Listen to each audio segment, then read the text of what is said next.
par la convocation des présentes assises.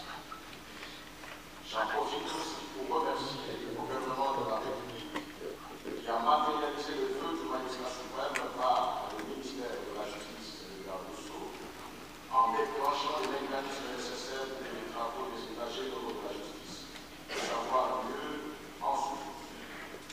À l'occasion de l'ouverture des présentes assises, je prends la parole en ma qualité de président du Conseil supérieur de la magistrature et de la justice dans notre pays.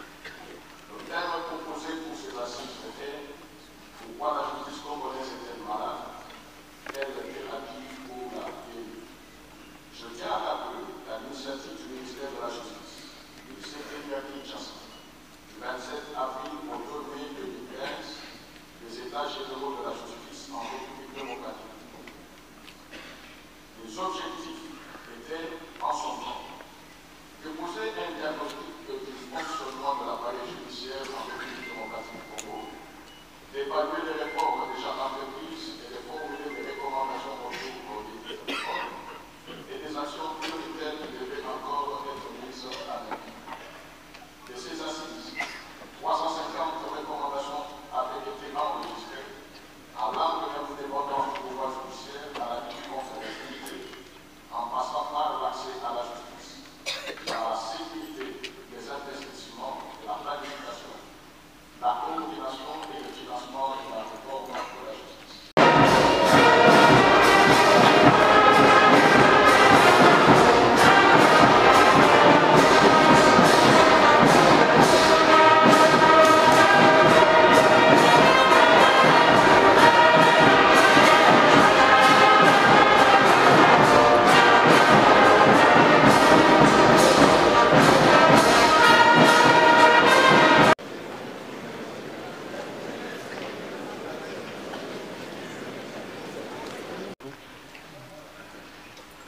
Excellence, Monsieur le Président de la République, avec l'expression de notre hommage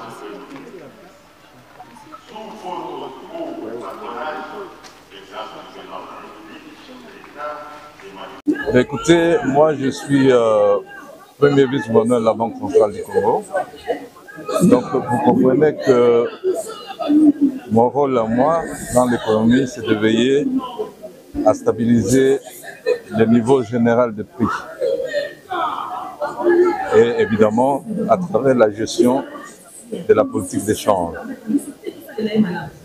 Quand la justice est guérie de la maladie dont on parle, ça voudrait dire que les caisses de l'État seront renflouées, le coulage de recettes cesserait d'exister, avec pour conséquence la possibilité pour l'État, parce que les caisses sont renflouées, donc l'État a davantage de possibilités de pouvoir investir dans le secteur productif. La conséquence, c'est que le volume d'exportation augmenterait, l'offre intérieure de produits alimentaires augmenterait, ce qui aurait un impact sur la stabilité du niveau général des prix dans l'économie, et ce qui donnerait également davantage à la Banque centrale les capacités de pouvoir accroître ses réserves de change.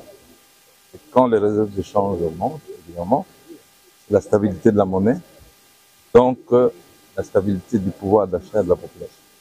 Voilà pourquoi je suis tenu d'être là pour voir de quelle manière nous allons procéder à la guérison de cette justice taxée de malade. Voilà. Excellence Paul Sab, M. Paul Sab Moukoulou. Voilà.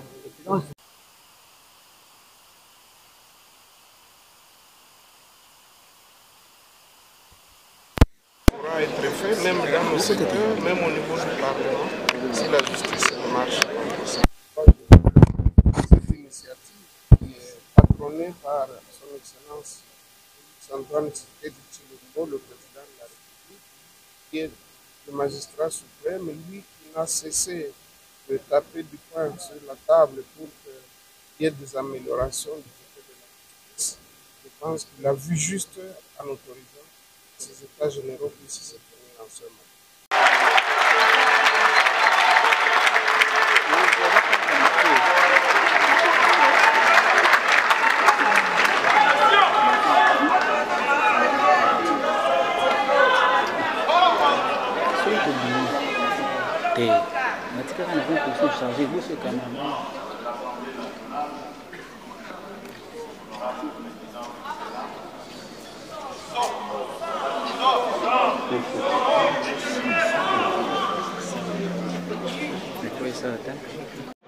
L'État qui ne paye pas ses employés comme dans les entreprises privées, mais qui en contrepartie doit les mettre dans des conditions où leur minimum doit être trouvé et la prise en charge telle que l'habitat, n'est-ce pas, et c'est ce que nous prenons nous avec Expo-Béton, l'habitat pour les fonctionnaires, les écoles, les soins de santé et tous les autres besoins sociaux doivent être pris pour toutes ces personnes et notamment ici on parle des auxiliaires de la justice et aussi des magistrats et autres personnels de la magistrature.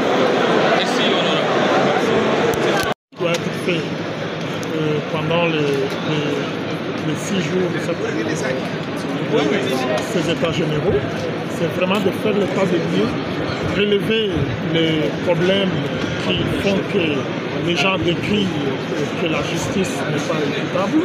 Et je pense que ce serait une bonne chose pour qu'à la fin de ces états généraux, que l'on puisse apporter des solutions qui puissent permettre à ce qu'on puisse résoudre les blasons commis de notre justice. Parce que sans la justice, comme le ministre de la Justice l'a dit, il n'y a pas de développement. Donc nous avons tout intérêt à ce que nous ayons une justice équitable et que cette justice-là nous amène vers le développement de ce pays qui a immensement de richesses, mais dont la population est encore en train de souffrir. Donc nous aimerions vraiment avoir une justice qui va permettre de développer notre pays. Monsieur le directeur, merci.